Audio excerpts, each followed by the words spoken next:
Welcome back to Echoes of Ihsan, the show where we, kind of roll up our sleeves and dig into the wisdom of Islamic texts. Right. I get really excited about these deep dives. Yeah, because there's always something new to discover. absolutely. And today's topic is no exception. Yeah.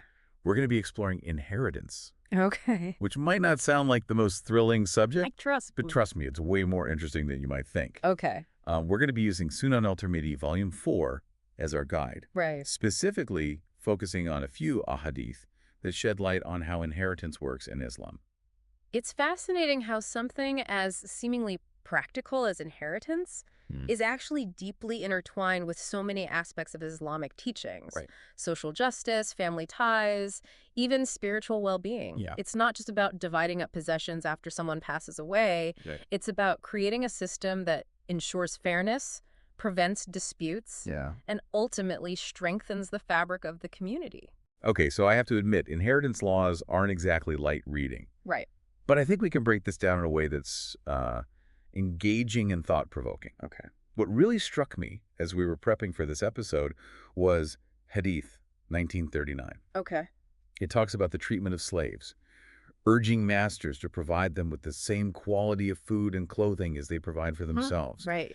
This was a really different perspective for me, coming from a modern context where slavery is thankfully largely abolished. It is a powerful statement. Yeah. And it's crucial to remember the historical context here. Yeah. Slavery was unfortunately a widespread institution during the Prophet Muhammad's PBUH time. Wow. And while Islam aimed to ultimately abolish it, Right. the immediate approach was to regulate it and ensure ethical treatment within those boundaries. Yeah. The hadith you mentioned goes beyond basic needs. Yeah. It really emphasizes treating slaves with dignity and respect. Right. It even uses the word brothers to describe slaves, which is such a powerful analogy. I mean, it's basically saying, look, these are human beings deserving of the same basic respect and care that you give your own family members. Exactly. Yeah. That analogy is a key point here. Yeah. It humanizes slaves, shifting their status from mere property to individuals deserving of humane treatment. Right. It challenges the dehumanizing mindset that often accompanies systems of oppression. Right.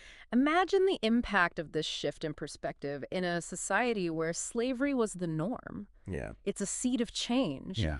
A gradual dismantling of an unjust system by appealing to people's innate sense of compassion and fairness. It's making me think about how even today we can fall into the trap of treating people differently based on their social status or background. Right. This hadith is a powerful reminder to check our biases and treat everyone with dignity regardless of their circumstances. Absolutely. It's like a timeless ethical principle that transcends the specific historical context of slavery. I couldn't agree more. Yeah. The wisdom embedded within this hadith extends far beyond its immediate context. Right. It's a call for empathy and compassion in all our interactions, Right. urging us to recognize the inherent worth of every human being. Now moving on to Hadith 2091. Okay. This one gets into the nitty-gritty of inheritance shares, Okay. the specific proportions allocated to daughters, mothers, and the closest male relative when a man dies. Right. It might seem a bit technical at first glance, but it's actually pretty fascinating how this system works. I have to be honest, when I first read about these fixed shares, Yeah. my initial reaction was, wait, is this really fair? Right. I mean, daughters inheriting half the share of sons. Yeah. On the surface, it doesn't sound very equitable. That's a very common reaction, and Yeah. it's understandable. Yeah. But to truly grasp the fairness of this system, you need to consider the broader context of financial responsibilities and societal roles within the Islamic framework. So it's not as simple as just dividing the pie equally? Right. There are other factors at play. Precisely. Okay. Men traditionally have been obligated to financially support their wives and families. Right. Their inheritance is not just for their own benefit, Right. but also for the well-being of their dependents. Uh, Women, on the other hand, inherit wealth without the burden of providing for others. okay. Their inheritance is solely theirs to keep and manage independently. So it's about balancing responsibilities rather than diminishing women's rights. Exactly. It's about ensuring that everyone's needs are met within the family structure. Exactly. The system aims to create a safety net, Right. ensuring that no one is left financially vulnerable. Okay. And remember, this was revolutionary in the 7th century. Right. It granted women property rights and financial independence. Wow. A concept that was unheard of in many cultures at that time. I never thought about it that way. Okay, so we've talked about the fixed shares for daughters and mothers. Right. What about this closest male relative? Yeah. Mentioned in Hadith 2091. Yes. And again in Hadith 2098. Yeah. Who is this person? Right. And why do they get a share of the inheritance? This closest male relative is known as the asaba in Arabic. Okay. They typically include male relatives who are directly related to the deceased through a male lineage, like sons, fathers, or uncles. Got it. They inherit any remaining wealth after the fixed shares have been allocated. So it's like they're next in line. Exactly. After the primary heirs have received their portions. Right. But why have this extra layer of inheritance? What's the rationale behind it? There are several reasons. Okay. Firstly, it ensures that the deceased lineage is cared for. Okay. Remember, in many traditional societies, family ties are incredibly strong. Right. This system helps to keep wealth within the family, preventing it from being dispersed to distant relatives or even outside the family entirely. It's like a built-in mechanism to maintain family unity and support. Precisely. And secondly, it acts as a safeguard against the fragmentation of family assets. Okay. Imagine a situation where a man dies, Okay. leaving behind a wife, daughters, and a sizable estate. Okay. The fixed shares ensure that his immediate family is taken care of. But what if there are outstanding debts?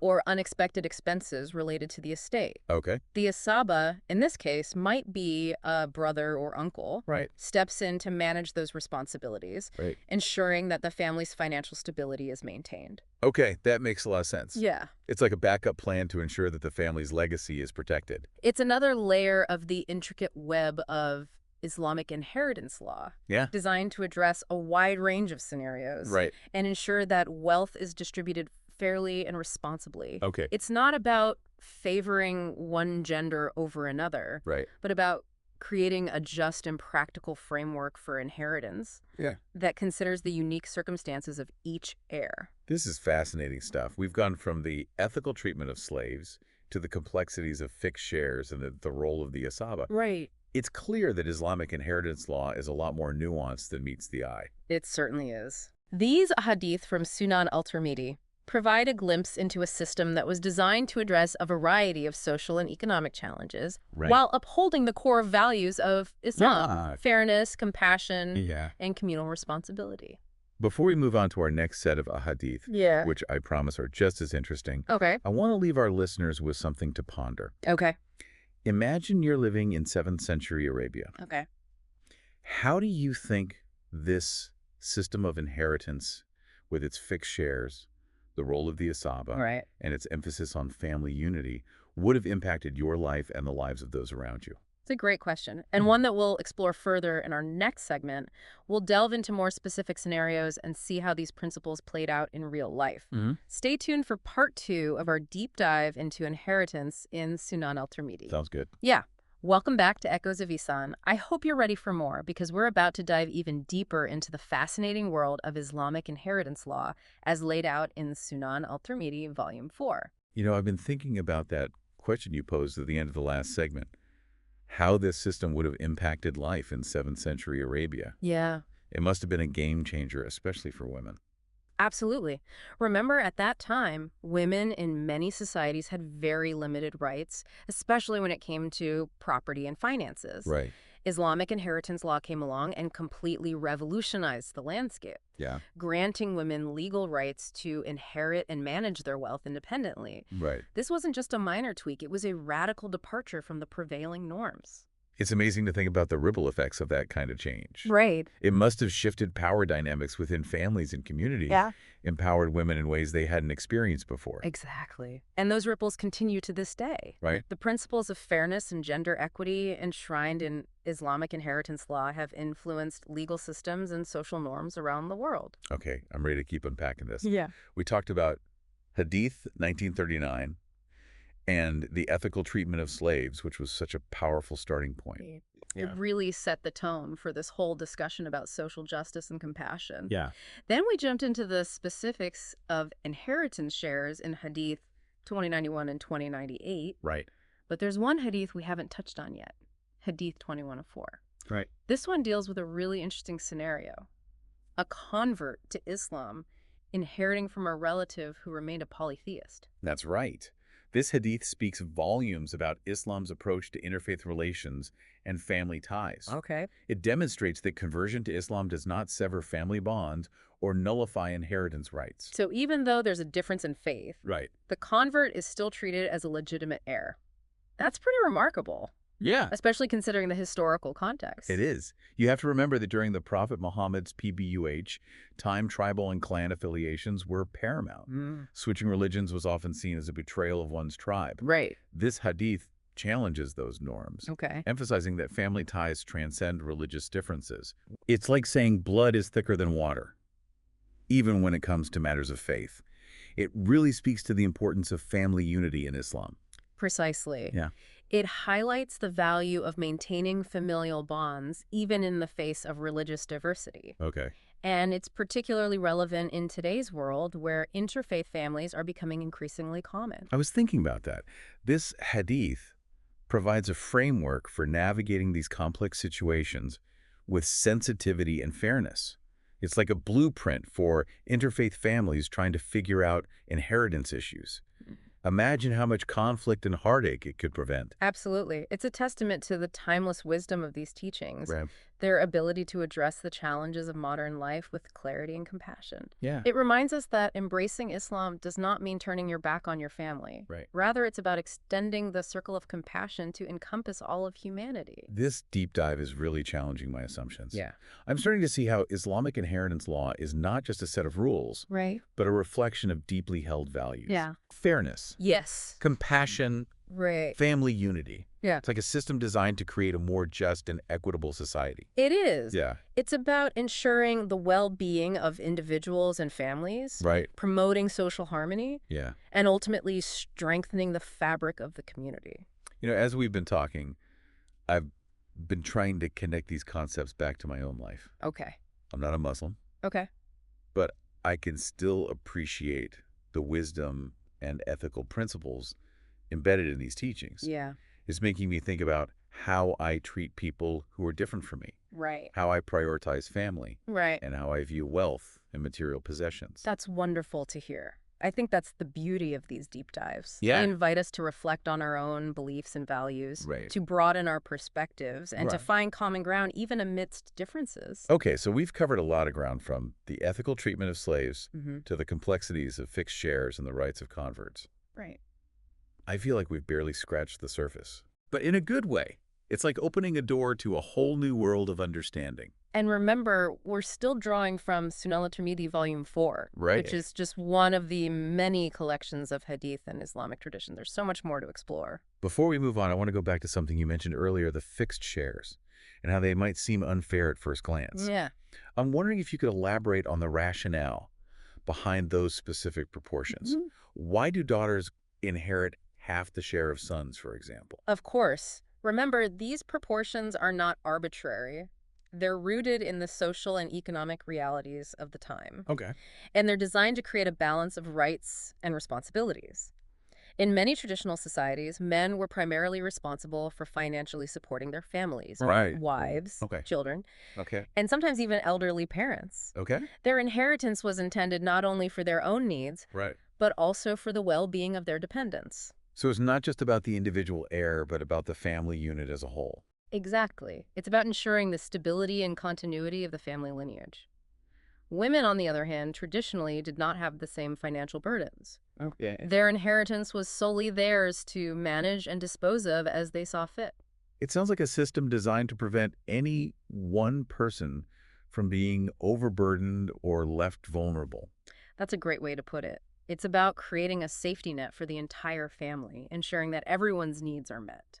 And this system was revolutionary for women's rights. I mean, giving women the right to inherit and manage their own property was a huge step forward in the 7th century. Absolutely. It was a radical departure from the prevailing norms of the time. Yeah. And it had a profound impact on women's social and economic standing. Yeah. It recognized their agency and their right to financial independence. Okay, that makes a lot more sense now. It's not just about the numbers. It's about the broader context and the principles of fairness and responsibility that underpin the system.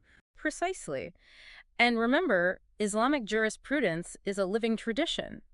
While these principles remain constant, their application can evolve over time to address changing social and economic realities. So it's not a rigid, inflexible system. Yeah. It's a framework that can adapt to different contexts. Exactly. And that's one of the things that makes it so fascinating and relevant even today. This deep dive is really blowing my mind. Yeah. I'm starting to see connections I never would have thought of before. Right. Between inheritance laws, Yeah. social justice, Yeah. gender equality, Right. family dynamics, Right. and even spiritual growth. Right. It's all intertwined. It is, and that's what makes exploring these texts so rewarding. Yeah. You start to see the interconnectedness of everything, the wisdom that's woven into the very fabric of Islamic teachings. Before we wrap up this part of our deep dive, I want to ask you a question that's been lingering in my mind. Okay. We've talked a lot about the legal and social aspects of inheritance, Right. but I'm wondering about the spiritual dimension. Right. How does this system, as outlined in Sunan al Tirmidhi, encourage believers to detach from worldly possessions and cultivate a sense of accountability to God? That's a great question, and one that we'll explore in depth in our next segment. Stay tuned because it's about to get really interesting. Welcome back to Echoes of Ihsan. We've been on quite a journey through the intricate world of Islamic inheritance law, haven't we? I know. It's amazing how something as seemingly mundane as dividing up possessions can actually be so profound. I feel like we've been peeling back layers of meaning, uncovering hidden gems of wisdom in each hadith from Sunan al Tirmidhi, Volume 4. It is fascinating how these teachings, centuries old, can still resonate so deeply with us today. And as you mentioned, there's often a spiritual dimension woven into these seemingly practical matters. Remember that question you posed at the end of the last segment about the connection between inheritance and spiritual growth? Yes. I'm so curious to hear your thoughts on that. We've talked about fairness, social justice, family unity, all incredibly important concepts. But I feel like there's another layer here, something that speaks to our relationship with wealth and ultimately our relationship with God. You're absolutely right. In Islam, wealth is not seen as inherently evil, but it is viewed as a test, a trust from God. It's a gift to be used responsibly, not hoarded or squandered. And the inheritance system, as outlined in Sunan al Tirmidhi, serves as a powerful reminder of this. It encourages believers to detach from worldly possessions and to cultivate a sense of accountability to God. Okay, I'm starting to see how that works. The fixed chairs, for example, they prevent people from being consumed by greed, from fighting over every last penny. Exactly. It's like saying, yes, you have a right to inherit, but within limits, there are others who also have rights, and ultimately everything you possess belongs to God. And the concept of the asaba, the closest male relative who inherits any remaining wealth, that also ties into this idea of responsibility, right? Absolutely. It's not just about keeping wealth within the family. It's about ensuring that it's used for the benefit of the family and, by extension, the wider community. Yeah. The asaba is entrusted with this responsibility, and they are accountable to God for how they manage this wealth. It's like a built-in system of checks and balances, both in terms of fairness and spiritual accountability. Precisely. And this emphasis on accountability is woven throughout Islamic teachings. Remember that even the act of giving charity, which is often seen as a purely altruistic act, is framed as a form of investment, a way of multiplying your wealth in the hereafter. It's shifting my whole perspective on wealth. It's not just about what you accumulate in this life. It's about how you use it to benefit others and earn God's favor. Exactly. And inheritance, in a way, is the ultimate test of this principle. When someone passes away, their wealth is distributed according to God's will, not their own whims or desires. It's a humbling reminder that ultimately we own nothing. We are merely stewards of what God has entrusted to us. I'm starting to see the interconnectedness of everything. How these seemingly technical rules about inheritance are actually deeply spiritual lessons about detachment, generosity, and accountability. It's beautiful, isn't it? How these teachings weave together practical wisdom with spiritual guidance, creating a framework for living a life that is both meaningful and fulfilling. This deep dive has been a real eye-opener for me. I came in expecting a dry discussion about legal technicalities, but what I found was so much more a profound reflection on what it means to live a good life, a life that honors both our worldly responsibilities and our spiritual aspirations. And that's the power of these texts, isn't it? They have the ability to transform us, to challenge our assumptions, to deepen our understanding of ourselves and the world around us. Before we wrap up, I want to thank you for sharing your insights with us. It's been an incredible journey, and I feel like I've learned so much. The pleasure has been all mine. It's always a joy to explore these timeless teachings and to share the wisdom they contain. And to our listeners, thank you for joining us on this deep dive into Islamic inheritance law, as explored in Sunan al Tirmidhi Volume 4. We hope you found it as enlightening and thought-provoking as we have. Remember, these teachings offer valuable insights for all of us, regardless of our faith or background, as we navigate the complexities of life, death, and the meaning of true wealth. Until next time, may your pursuit of knowledge continue to illuminate your path.